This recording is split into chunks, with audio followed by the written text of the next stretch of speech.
প্রিয় শিক্ষার্থী বন্ধুরা, তোমরা কেমন আছো? আমি নারায়ণপুর পপুলার গার্লস স্কুলে নিউ টিচার ঈশিতা ম্যাডাম। আজকে আমি পড়াবো তোমাদেরকে ক্লাস 8-এর ইংলিশ সেকেন্ড পেপার। আজকে পড়াবো তোমাদেরকে ইংলিশ সেকেন্ড পেপার। আশা করি তোমরা এই করোনার লকডাউনের মধ্যে ভালোই আছো। আজ তোমাদেরকে যে বিষয়টা আমি পড়াবো সেটা হচ্ছে দ্য সেন্টেন্স। দ্য সেন্টেন্স পড়ানোর অবশ্যই একটা কারণ আছে। দ্য সেন্টেন্স পড়ানোর অবশ্যই একটা কারণ আছে, কারণ আমি তোমাদেরকে চেঞ্জিং সেন্টেন্স শুরু করব।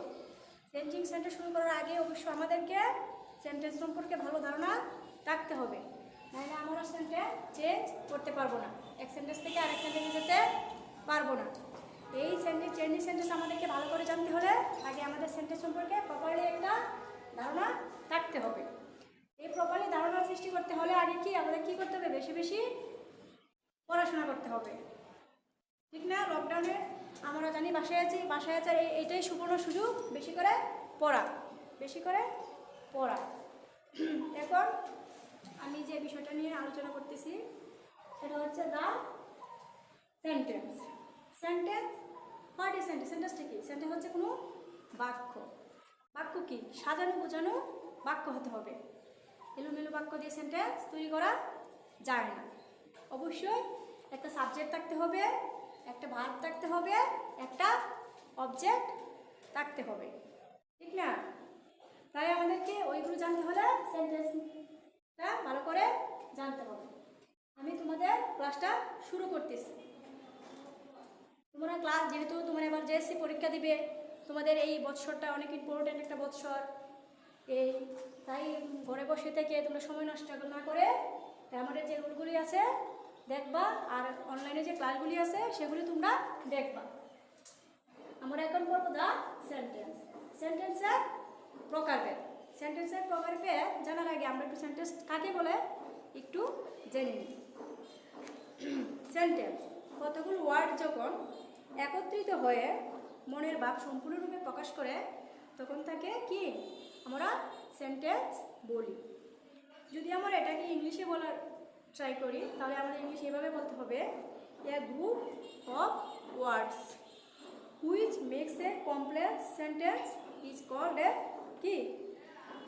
এ group words which makes a complete, মানে পুরোপুরি complete sentence is called a sentence. কোনো সম্পূর্ণ সাজানো গোছানো বাক্যকে সেন্টেন্স বলা হয়। সেন্টেন্স বিভিন্ন প্রকারে হয়ে থাকে। দুই দিক থেকে সেন্টেন্সকে ভাগ করা যায়, একটা হচ্ছে অর্থগত দিক থেকে আর একটা হচ্ছে গঠনগত দিক থেকে। আমরা দুটাই আজকে জেনে নিব। একটা আছে কি সেন্টেন্সের প্রকারভেদ। অর্থগতভাবে সেন্টেন্স 5 প্রকার। অর্থগতভাবে সেন্টেন্স কত প্রকার? 5 প্রকার। আর গঠনগতভাবে সেন্টেন্স 3 প্রকার। আমরা প্রথমে আলোচনা করতেছি অর্থগতভাবে যে সেন্টেন্স 5 প্রকার, ওটা নিয়ে আমরা প্রথমে আলোচনা করব। প্রথম পার্টে আসতেছে অ্যাসার্টিভ সেন্টেন্স। অ্যাসার্টিভ কথাটির মানে কি? অ্যাসার্টিভ কথাটির মানে বর্ণনামূলক অথবা বিবৃতিমূলক বাক্য। অ্যাসার্টিভ কথাটির বর্ণনামূলক অথবা বিবৃতিমূলক বাক্য। এটার সংজ্ঞাটা এরকম আসতেছে যে অ্যাসার্টিভ সেন্টেন্সটা ওটা হচ্ছে যে সেন্টেন্সের কোনো বিবৃতি প্রদান করা হয়, মানে যে সেন্টেন্স দ্বারা কোনো বিবৃতি প্রদান করা হয় তাকে অ্যাসার্টিভ সেন্টেন্স বলে। তাকে কি সেন্টেন্স বলে? অ্যাসার্টিভ সেন্টেন্স বলে। অ্যাসার্টিভ সেন্টেন্সের দুটো এক্সাম্পল হচ্ছে হি রিডস এ বুক, সে বই পড়ে, মানে সে বই পড়ে, এটা একটা বর্ণনামূলক সেন্টেন্স, তাই এটা অ্যাসার্টিভ সেন্টেন্স। আরেকটা এক্সাম্পল দেখো তো তোমরা একটু জানি নেই, তাহলে বিষয়টা আমাদের ক্লাসে আরও কি ক্লিয়ার হয়ে যাবে। I do not eat rice, আমি ভাত খাই না। ভাত নেই না খেয়ে তোমরা বাঁচতে পারবো না, যেহেতু আমি ভাত খাই না, কোনো কিছু কারণে আমি ভাত খাই না, মানে এটা বর্ণনামূলক বাক্য, তাই একটা অ্যাসার্টিভ সেন্টেন্স। ঠিক আছে প্রিয় শিক্ষার্থীরা, আমরা জানি না অ্যাসার্টিভ সেন্টেন্স কি এবং দুটা করে এক্সাম্পল, ঠিক না? এখন আমরা করবো ইন্টারোগেটিভ সেন্টেন্স। ইন্টারোগেটিভ মানে কি? ইন্টারোগেটিভ দিয়ে প্রথমে আমরা বুঝতে পারতেছি প্রশ্নবোধক বাক্য, যা কিছু প্রশ্ন করা হয় তাই ইন্টারোগেটিভ, ঠিক না? অবশ্যই সেন্টেন্সের শেষে কোয়েশ্চেন মার্ক থাকবে, নাহলে এটা ইন্টারোগেটিভ সেন্টেন্স পুরোপুরি কমপ্লিট হবে না। ইন্টারোগেটিভ সেন্টেন্সের সংজ্ঞা হচ্ছে এরকম, যে সেন্টেন্স দ্বারা কোনো প্রশ্ন জিজ্ঞেস করা বোঝায় তাকে ইন্টারোগেটিভ সেন্টেন্স বলে। ঠিক না, ইন্টারোগেটিভ সেন্টেন্স বলে। মনে করো আমরা তখন দুটো এক্সাম্পল নিয়ে আলোচনা করবো, এটা বিষয়টা আমাদের কাছে আরও ক্লিয়ার হয়ে যাবে। Does he go to school? সে কি স্কুলে যায়? একটা জিনিস মনে রাখবা, ইন্টারোগেটিভ সেন্টেন্স সবসময় কি প্রশ্ন করা হবে এবং ডব্লিউ যে জিনিসটা দিয়ে প্রশ্ন করা হবে সেটা সাবজেক্টে চলে আসবে। সেটা প্রিন্সিপাল ভার্ব হোক অথবা মডেল ভার্ব হোক অথবা অক্সিলারি ভার্ব হোক, সেটা সামনে চলে আসবে ইন্টারোগেটিভ সেন্টেন্সের বেলা। এটা একটু ক্লিয়ার হবে যদি আমরা একটা এক্সাম্পল দিই। Does he go to school? সে কি স্কুলে যায়? কি ইন্টারোগেটিভ প্রশ্ন করা হইতেছে, তাই এটা ইন্টারোগেটিভ সেন্টেন্স। তাহলে আমরা কোন পার্টটা গেল? প্রথম পার্ট অ্যাসার্টিভ গেল, দ্বিতীয় পার্ট ইন্টারোগেটিভ গেল। থার্ড পার্টে কি আছে? কি ইম্পারেটিভ। থার্ড পার্টে আছে ইম্পারেটিভ সেন্টেন্স। ইম্পারেটিভ মানে কি? ইম্পারেটিভ হচ্ছে এরকম একটা সেন্টেন্স যে সেন্টেন্স দ্বারা কোনো আদেশ, উপদেশ, অনুরোধ, প্রস্তাব ইত্যাদি বোঝায় তাকে ইম্পারেটিভ সেন্টেন্স বলে। তাকে কি সেন্টেন্স বলে? ইম্পারেটিভ সেন্টেন্স বলে। ইম্পারেটিভ সেন্টেন্স একটা জিনিস মনে রাখবা সবসময়, এই সেন্টেন্স সেকেন্ড পারসন যেটা ইউটা, এটা সবসময় উজ্জ্বল থাকে।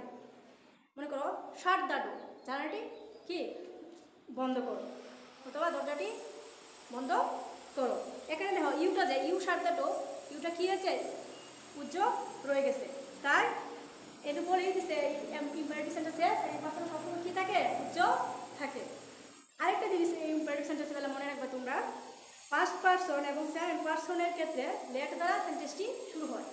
ফার্স্ট পারসন এবং সেকেন্ড পারসনের ক্ষেত্রে লেট দ্বারা সেন্টেন্সটি শুরু হয়। একটা এক্সাম্পলের মাধ্যমে আমরা একটু জিনিসটা ভালোভাবে ক্লিয়ার হব। লেট মি গো আউট, আমাকে বাহিরে যেতে হবে।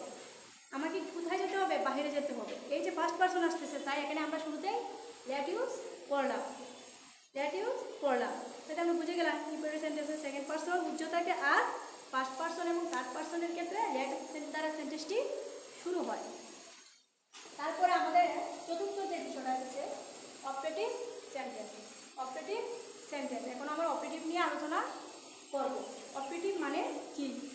ঠিক না, যে সেন্টেন্স দ্বারা ইচ্ছা, আকাঙ্ক্ষা, প্রার্থনা ইত্যাদি প্রকাশ পায় তাকে অপারেটিভ সেন্টেন্স বলে।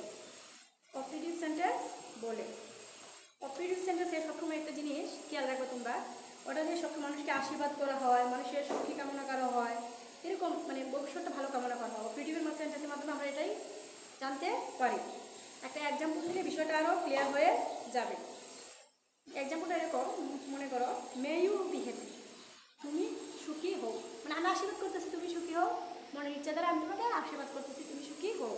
তাই এটা অপারেটিভ সেন্টেন্স। দ্বিতীয় নম্বর একটা এক্সাম্পল এরকম দেখো তোমরা, may you prosper in life, তুমি জীবনে উন্নতি করো। এটাও একটা আশীর্বাদ আমার মনের ইচ্ছা কামনা থেকে তোমাকে আমি দিতেছি। ঠিক না, তাই এটা অপারেটিভ সেন্টেন্সের পর্যায়ে পড়ে। তাহলে আমরা চারটা পার্ট জানি না, অ্যাসার্টিভ, ইন্টারোগেটিভ, অপারেটিভ অ্যান্ড কি ইম্পারেটিভ। এখন আমরা আলোচনা করবো সব অর্থগতভাবে বাইরের সর্বশেষ সেন্টেন্স এক্সক্লামেটরি সেন্টেন্স। এক্সক্লামেটরি মানে কি? এক্সক্লামেটরি দ্বারা এটাই বোঝা যাচ্ছে আশ্চর্যসূচক বাক্য। যে বাক্য দ্বারা আমরা আশ্চর্য হই, অবাক হই, তাকে এক্সক্লামেটরি সেন্টেন্স বলে। বিষয়টা আরও ক্লিয়ার করতে হলে আমাদের সংজ্ঞাটা একটু ভালো করে জেনে নিতে হবে। এক্সক্লামেটরি সেন্টেন্স শুনো তোমরা, আমি জানি তোমার এই কোনোর মধ্যে অথবা ক্লাসগুলি দেখতেছো অথবা কেউ দেখতেছো না, কিন্তু আমি আশা করি তোমরা সবাই ক্লাসটা দেখবা।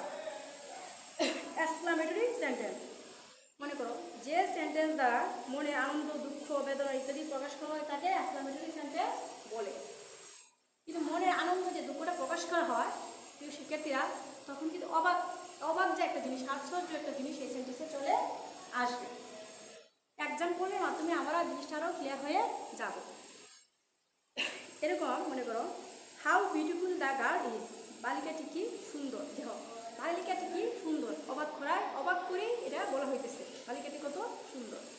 তারপরে আসতেছে আরেকটা example, how charming the scenery is, দৃশ্যটি কি মনোরম।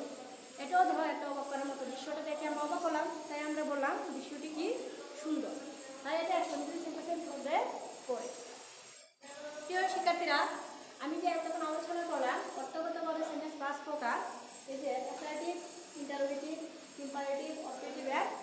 এক্সক্লেমেটরি। এর মধ্যে আমাদের আরেকটা আলোচনা রয়ে গেছে অ্যাসার্টিভ সেন্টেন্সটাকে নিয়ে। অ্যাসার্টিভ সেন্টেন্সটাকে নিয়ে আমরা আরেকটু আলোচনা করব। এই যে প্রথম পার্টে যে আছে অ্যাসার্টিভ সেন্টেন্স, এই অ্যাসার্টিভ সেন্টেন্স আবার দুই প্রকার, এটা একটু জেনে রাখা দরকার। এই অ্যাসার্টিভ সেন্টেন্সটা আবার দুই প্রকার, একটা হচ্ছে অ্যাফার্মেটিভ সেন্টেন্স, একটা হচ্ছে নেগেটিভ সেন্টেন্স। অ্যাফার্মেটিভ মানে হাতুদক বাক্য, নেগেটিভ মানে নাবোধক বাক্য। এই যে অ্যাফার্মেটিভ সেন্টেন্স, এই অ্যাফার্মেটিভটা দিয়ে আমরা সবসময় পজিটিভ সাইডটাকে বুঝি, আর নেগেটিভটাকে দিয়ে আমরা প্রথমে কি নেগেটিভ সাইডটাকে বুঝে থাকি। তাই অ্যাসার্টিভ সেন্টেন্সের দুটো প্রকার আছে, অ্যাফার্মেটিভ এবং নেগেটিভ, সেটা আমাদের জানা থাকতে হবে।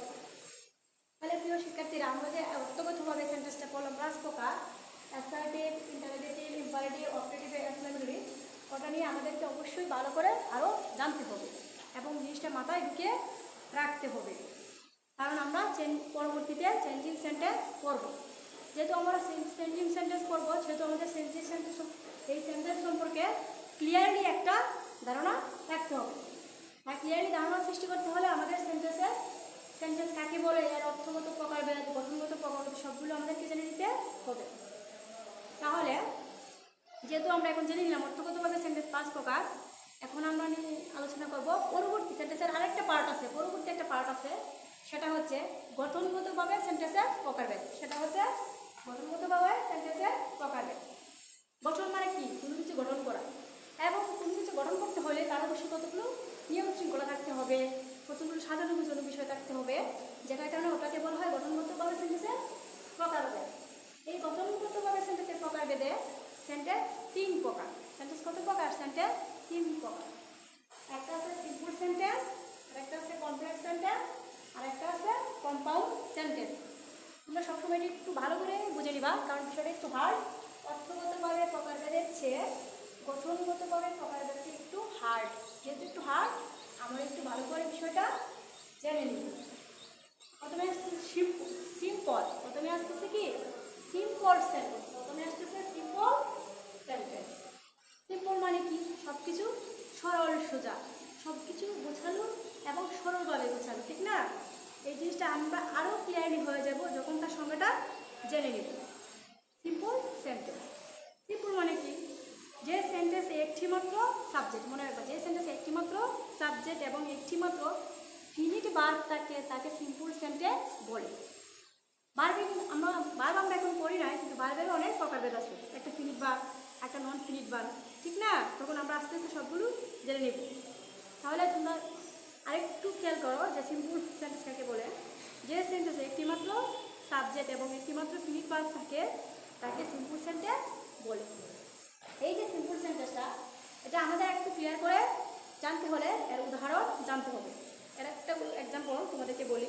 মনে করো আই রিড এ বুক, এটি আমার বই। আই রিড এ বুক, আমি বই থাকি, আমি বই পড়ি। আই রিড এ বুক মানে আমি বই পড়ি। এখানে দেখো সাবজেক্ট একটা, আই, ভার্বও একটা এবং অবজেক্টও একটা। এই যে ভার্বটা আসছে সেটা আবার ফিনিট ভার্ব।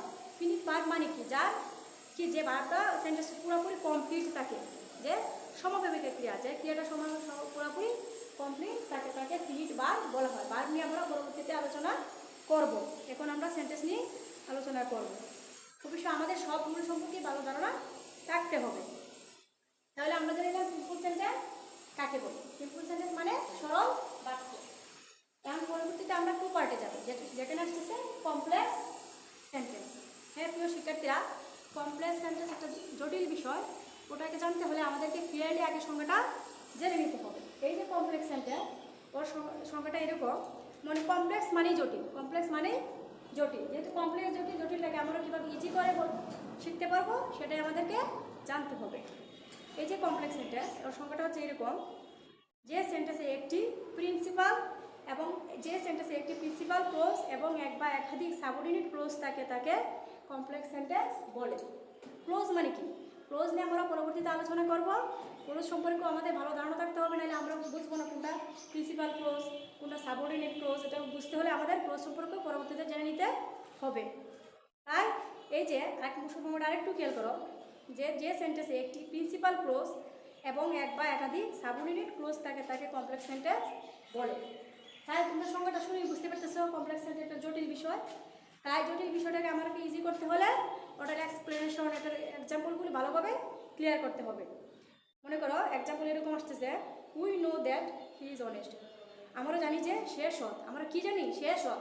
মাঝখানে একটা দ্যাট চলে আসছে, মাঝখানে একটা নাই, মাঝখানে একটা দ্যাট চলে আসছে। এই দ্যাট দিয়ে দুটা সেন্টেন্সকে কানেক্ট করা হয়েছে।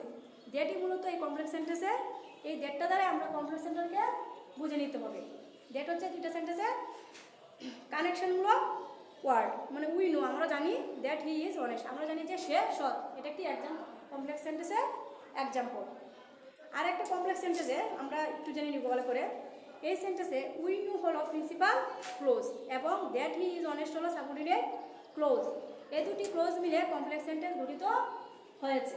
কমপ্লেক্স সেন্টেন্স গঠিত হয়েছে। আরেকটু ভালো করে জানতে হলে কমপ্লেক্স সেন্টেন্সটাকে নিয়ে আরেকটু আমাদেরকে ক্লিয়ারলি আলোচনা করতে হবে, কারণ যেহেতু বিষয়টা জটিল। এই একটা জিনিস মনে রাখবা, সাধারণত কমপ্লেক্স সেন্টেন্সে till, until, before, after, unless, since ইত্যাদি সাহায্যে কমপ্লেক্স সেন্টেন্সে গঠিত হয়ে থাকে। এগুলো ওয়ার্ড থাকলে আমরা জেনে নিব যে এটা কমপ্লেক্স সেন্টেন্স। আবার বলি, till, until, before, after, unless, since অথবা এস, এই ওয়ার্ডগুলো থাকলে আমরা ক্লিয়ারলি বুঝতে পারবো যে এটা কমপ্লেক্স সেন্টেন্স। এবং এগুলো কি শব্দের শুরুতেও থাকতে পারে, মাঝখানেও থাকতে পারে। তাহলে শিক্ষার্থীরা আমরা জেনে নিলাম কি কমপ্লেক্স সেন্টেন্স কি। এটা যদিও জটিল, কিন্তু আমাদেরকে অবশ্যই জানতে হবে, কারণ আমরা যে চেঞ্জিং সেন্টেন্সে করব, যে চেঞ্জিং সেন্টেন্স এত একটা হার্ড বিষয়, যদি আমরা সেন্টেন্স সম্পর্কে ভালোভাবে ক্লিয়ারলি না জানি, আমরা সেন্টেন্স চেঞ্জ করতে পারবো না। অ্যাসার্টিভ থেকে ইন্টারগেটিভ যেতে পারবো না, ইম্পারেটিভও যেতে পারবো না, এমনকি সিম্পল থেকে কমপ্লেক্সও যেতে পারবো না, কম্পাউন্ডও যেতে পারবো না। যেতে হলে আমাদের রুলগুলি ভালোভাবে জানতে হবে। সর্বশেষ আমরা আসতেছি কি কম্পাউন্ড সেন্টেন্স। কম্পাউন্ড মানে কি? কম্পাউন্ড হচ্ছে, মনে করো যে সেন্টেন্সে দুই বা ততোধিক প্রিন্সিপাল ক্লোজ থাকে এবং এগুলো এন্ড, বিকজ, অর, বাট ইত্যাদি কনজাংশন দ্বারা যুক্ত হয় তাকে কম্পাউন্ড সেন্টেন্স বলে। হ্যাঁ, তোমরা আবার শুনো, আমি আবার বলতেছি সংজ্ঞাটি। যে সেন্টেন্সে দুই বা ততোধিক প্রিন্সিপাল ক্লোজ থাকে এবং এগুলো এন্ড, বাট, অর, বিকজ ইত্যাদি দ্বারা যুক্ত হয়, এগুলো কি কম্পাউন্ড সেন্টেন্স। জিনিসটা আমরা আরও ক্লিয়ার হয়ে যাবো যখন আমরা এর এক্সাম্পল জেনে নেব। কতগুলো কম্পাউন্ড সেন্টেন্সের উদাহরণ দেখো। He is rich but unhappy, সে ধনী বাট কি আনহ্যাপি মানে অসুখী। এই যে এখানে এক্সাম্পল আসতেছে বাট, বাট কথাটি মূলত কম্পাউন্ড সেন্টেন্স আছে বলে আমরা এটা বুঝতে পারছি সেটা কম্পাউন্ড সেন্টেন্স। সে ধনী বাট আনহ্যাপি, ধনী থাকলে তো সবাই সুখী হয় না, আবার সুখী হতে হলেও টাকার দরকার আছে, ঠিক না? কিন্তু এই সেন্টেন্সটাকে কমপ্লিট করার জন্য কিছু মাঝখানে আমরা নিয়ে আসছি বাট। এই বাট নিয়ে আসছি বলে এটা কম্পাউন্ড সেন্টেন্সের পর্যায়ে পড়ে। আরেকটা উদাহরণ দিলে তোমরা আরেকটু ক্লিয়ার হয়ে যাবে কম্পাউন্ড সেন্টেন্সটা কি। সেটা হচ্ছে ওয়ার্ক হার্ড, পরিশ্রম করো, অ্যান্ড ইউ উইল প্রসপার, জীবনে উন্নতি করো। পরিশ্রম করো এবং জীবনে উন্নতি করো, এই যে সেন্টেন্স দুটাকে কি কানেক্ট করা হয়েছে, কি কি দিয়ে কানেক্ট করা হয়েছে? অ্যান্ড ওয়ার্ডি দিয়ে কানেক্ট করা হয়েছে। এই যে অ্যান্ড ওয়ার্ডি আছে বলে এটা কি কম্পাউন্ড সেন্টেন্সের পর্যায়ে পড়ে। আগে তো বলে রাখছি শিক্ষার্থীরা যে কম্পাউন্ড সেন্টেন্সে সবসময় অ্যান্ড, বাট অথবা অর, বিকজ, ইয়েট এগুলো থাকে এবং এগুলো কি সবসময় কম্পাউন্ড সেন্টেন্সের মাঝখানেই থাকে, সেন্টেন্সের মাঝখানেই থাকে, তাই এগুলো কম্পাউন্ড সেন্টেন্সের পর্যায়ে পড়ে। তাহলে প্রিয় শিক্ষার্থীরা, তাহলে আজকে আমরা কি জানলাম? দ্য সেন্টেন্স, এবং দ্য সেন্টেন্সের দুটা পার্ট জানলাম। একটা হচ্ছে অর্থগতভাবে সেন্টেন্সের প্রকারভেদ, একটা হচ্ছে গঠনগতভাবে সেন্টেন্সের প্রকারভেদ। অর্থগতভাবে যে সেন্টেন্সের প্রকারভেদটা সেটা তো আমরা জেনে নিয়েছি, সেটা হচ্ছে অ্যাসার্টিভ। কি গঠনগতভাবে যে সেন্টেন্সের প্রকারটা সেটা হচ্ছে কি তিন প্রকার, সেটা হচ্ছে সিম্পল, কমপ্লেক্স অ্যান্ড কম্পাউন্ড। আর অর্থগতভাবে প্রকারটা হচ্ছে assertive, interrogative, imperative and operative or exclamatory. এই যে দুটো যে পার্ট আছে কাইন্ডস অফ সেন্টেন্সের, দুটা পার্টই আমাদের ক্লিয়ারলি জানতে হবে। জানতে হলে অবশ্যই বাসায় বেশি বেশি কি পড়াশোনা করতে হবে, পড়াশোনার কোনো বিকল্প নেই। যার কাছে যে গ্রামারই আছে এবং সেটা ভালো করে ক্লিয়ারলিভাবে আমি আশা করি তোমরা বাসায় পড়বে এবং সেন্টেন্স সম্পর্কে বিস্তারিত জেনে নিবে। বিস্তারিত জানতে হলে তার সংজ্ঞা, উদাহরণ এবং কি জানতে হবে। এই যে সেন্টেন্সগুলি আমরা পড়লাম অর্থগতভাবে আর গঠনগতভাবে, ওগুলো ক্লিয়ার না হলে আমরা শিক্ষার্থীরা পরবর্তীতে সেন্টেন্স করতে পারবো না। আর সেন্টেন্স করতে হলে অবশ্যই আমাদেরকে সেন্টেন্স সম্পর্কে ভালো ধারণা থাকতে হবে। প্রিয় শিক্ষার্থীরা, আর এই যে সেন্টেন্সগুলি আছে, এই যে সিম্পল, কমপ্লেক্স আর কম্পাউন্ড, এগুলোর সংজ্ঞাগুলো তোমাদেরকে অবশ্যই মুখস্থ করে নিতে হবে। সিম্পল, কমপ্লেক্স এবং কম্পাউন্ড, কারণ যেহেতু গঠনগতভাবে সেন্টেন্সের 3টা প্রকারভেদ আছে, সে একটু জটিল, অর্থগতভাবে সে একটু জটিল, আর জটিল বিশেষ করে কমপ্লেক্সটা একটু বেশি হার্ড, তাই কমপ্লেক্সটাই বারবার করে নিতে হবে। আর কম্পাউন্ডও আছে মোটামুটি, সেটাও আমাদেরকে করতে হবে। আর যে অর্থগতভাবে 5 প্রকার, assertive, interrogative, imperative, objective and exclamatory, সেটা এত হার্ড নয়, মোটামুটি ইজি আছে। কিন্তু এইগুলোর মাঝে সবচেয়ে ইম্পর্টেন্ট যে আমাদের অ্যাসার্টিভ সেন্টেন্স, কারণ অ্যাসার্টিভ সেন্টেন্স দিয়ে সবসময় চেঞ্জিংসের একটা না একটা কোয়েশ্চেন আসে। সেটা মনে করো অ্যাসার্টিভের 2টা পার্ট আছে না, অ্যাফার্মেটিভ অ্যান্ড নেগেটিভ। এই অ্যাফার্মেটিভ থেকে আমাদেরকে অনেক সময় যাদের নেগেটিভে যেতে হয়, নেগেটিভ থেকে আবার অ্যাফার্মেটিভে যেতে হয়। তাই এই 5টা সেন্টেন্সের চেয়ে সবচেয়ে ইম্পর্টেন্ট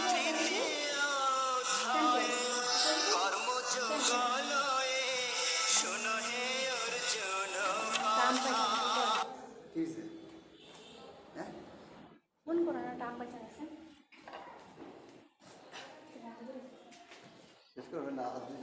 হ্যাঁ প্রিয় শিক্ষার্থী বন্ধুরা, আজ এই পর্যন্ত থাকো। পরবর্তীতে আমরা চেঞ্জিং সেন্টেন্স নিয়ে আলোচনা করব। তখন আমরা কি করব? অ্যাসার্টিভ থেকে ইন্টারোগেটিভে যাব, ইম্পারেটিভ থেকে অবজেক্টিভ যাব, এবং অবজেক্টিভ থেকে এক্সক্লেমেটরি যাব।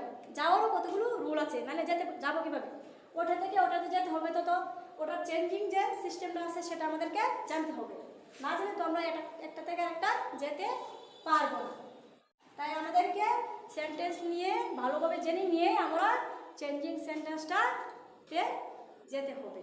আর যাইতে হলে আমাদের প্রত্যেকটা সেন্টেন্সের গঠনগত দিক, সংজ্ঞা, উদাহরণ বার করে জানতে হবে। আর যে গঠনগত দিকটা সিম্পল, কমপ্লেক্স, কম্পাউন্ড, এটা জটিল হয়ে থাকে। ক্লাস 8-এর চেয়ে 9-10 জিনিসটা বেশি আসে, কিন্তু 9-10 আসলেও মাঝে মাঝে ক্লাস JSC পরীক্ষাতেও দিয়ে দেয় যে একটা সিম্পল সেন্টেন্স থেকে তুমি কমপ্লেক্সে যাও। যদি জিনিসটা তোমাদেরকে দিয়ে দেয়, অবশ্যই তখন আমাদেরকে করতে হলে কী করতে হবে? ভালোভাবে পড়তে হবে। না চেঞ্জিং সেন্টেন্স অবভিয়াসলি তোমাদের পরীক্ষা আসবে, কি অবশ্যই আসবে, 5টা সেন্টেন্স আসবে। একটা আসবে মনে করো অ্যাসার্টিভ, তো